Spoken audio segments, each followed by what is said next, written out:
O Reino do Sul, Judá. Além de destruir o Reino do Norte, Israel, a Assíria também invadiu Judá, o Reino do Sul, no ano de 713 a.C. Porém, no ano 14º do rei Ezequias, subiu Senaqueribe, rei da Assíria, contra todas as cidades fortes de Judá, e as tomou. A Assíria capturou todo Judá, exceto em Jerusalém, em 701 a.C., fato narrado em 2 Reis 19. Foi nessa ocasião que o anjo do Senhor feriu 185.000 assírios. Sucedeu, pois, que, naquela mesma noite, saiu o anjo do Senhor e feriu no arraial dos assírios a 185.000 deles. E levantando-se pela manhã cedo, eis que todos eram corpos mortos. A Assíria foi vencida pela Babilônia em 607 a.C. O Reino do Sul compunha-se de duas tribos, de Judá e de Benjamim. Muitos de Efraim, Manassés e Simeão também se uniram a Judá. Simeão, que ficava ao sul de Judá, não tinha meios de comunicação com as tribos do norte, e ajuntou a todo o Judá e Benjamim, e com eles os estrangeiros de Efraim, e de Manassés e de Simeão, porque de Israel vinham a ele em grande número, vendo que o Senhor, seu Deus, era com ele. Judá teve 20 reis, sendo o último Zedequias. Os reis bons foram 3, Ezequias, Josias e Joás. A satânica Atalia, filha do rei Acabe, foi a pior entre todos eles. O cativeiro do reino de Judá.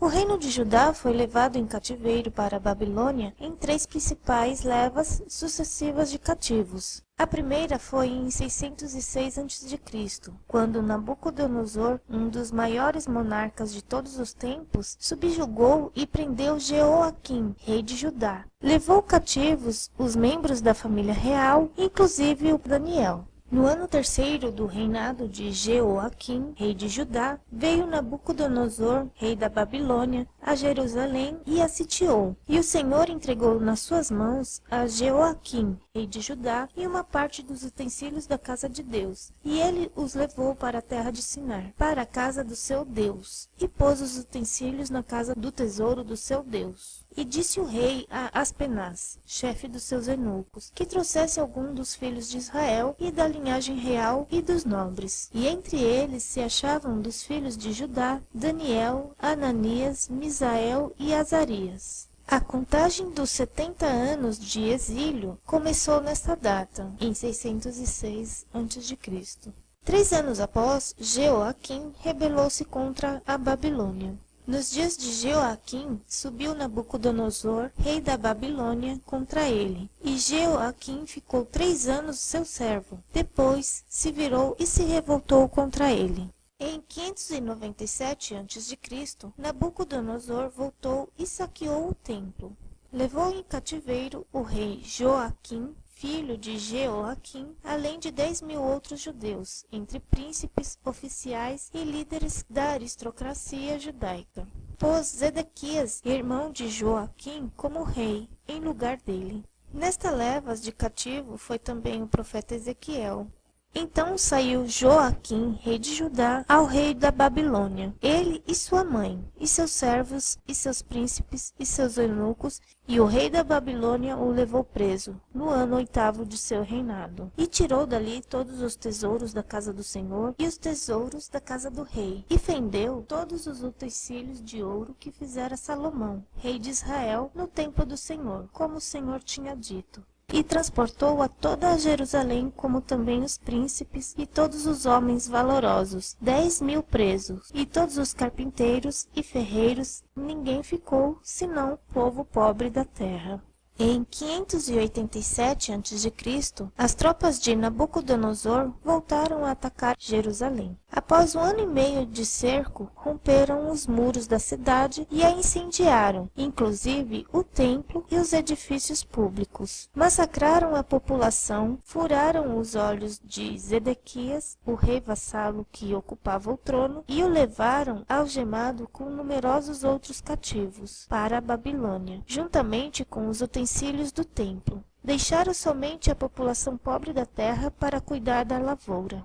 E queimaram a casa de Deus e derrubaram os muros de Jerusalém, e todos os seus palácios queimaram, destruindo também todos os seus preciosos objetos. E os que escaparam da espada levou para a Babilônia, e fizeram-se servos dele e de seus filhos, até o tempo do reino da Pérsia.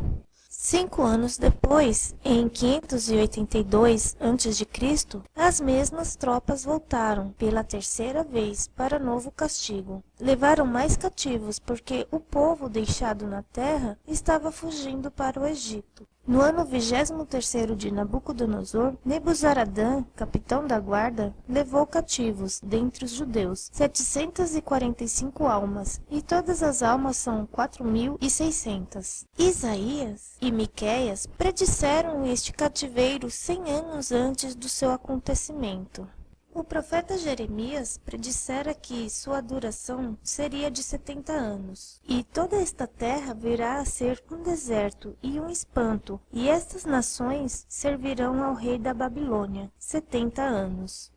O cativeiro de Judá, em parte, foi fruto da desobediência dos judeus quanto às palavras do Senhor em Levítico 25, do 1 ao 7, referentes ao ano sabático, quando a terra descansava durante 1 ano. O ano sabático ocorria a cada 7 anos. Ora, durante os quase 500 anos que vão da monarquia até o cativeiro, os judeus não cumpriram o preceito do Senhor. Resultado: Deus mesmo fez a terra repousar, mantendo fora os seus maus inquilinos por 70 anos, para que se cumprisse a palavra do Senhor pela boca de Jeremias, até que a terra se agradasse dos seus sábados. Todos os dias da desolação repousou, até que os 70 anos se cumpriram. Os outros motivos também do cativeiro foram a impiedade, idolatria e desafio atrevido a Deus. Porém, se vós vos desviardes e deixardes os meus estatutos e os meus mandamentos que vos tenho proposto, e fordes e servirdes a outros deuses, e vos prostrardes a eles, então os arrancarei da minha terra que lhes dei, e lançarei da minha presença esta casa que consagrei ao meu nome, e farei com que seja por provérbio e mote entre todas as gentes. Ninguém também buscava a Deus, nem entre os pequenos e nem entre os grandes. Dai voltas às ruas de Jerusalém, e vede agora, e informai-vos, e buscai pelas suas praças, a ver se achais alguém, ou se há um homem que pratique a justiça, ou busque a verdade, e eu lhe perdoarei. Até os sacerdotes e levitas, que deviam verberar contra o pecado, afundavam também na iniquidade. Porque tanto o profeta como o sacerdote estão contaminados. Até na minha casa achei a sua maldade, diz o Senhor. Assim, findou aparentemente o reino de Davi. Como organização centralizada, o reino deixou de existir temporariamente, mas como organismo, isto é, como povo, sobreviveu tanto no exílio babilônico quanto na sua dispersão através do mundo nos séculos seguintes. Com o advento de Cristo, este reino começou a reviver e no milênio terá sua plenitude. E por-lhe-ás o nome de Jesus. Este será grande e será chamado Filho do Altíssimo, e o Senhor Deus lhe dará o trono de Davi, seu pai. E reinará eternamente na casa de Jacó, e o seu reino não terá fim. Por hoje é só. Não perca o próximo vídeo.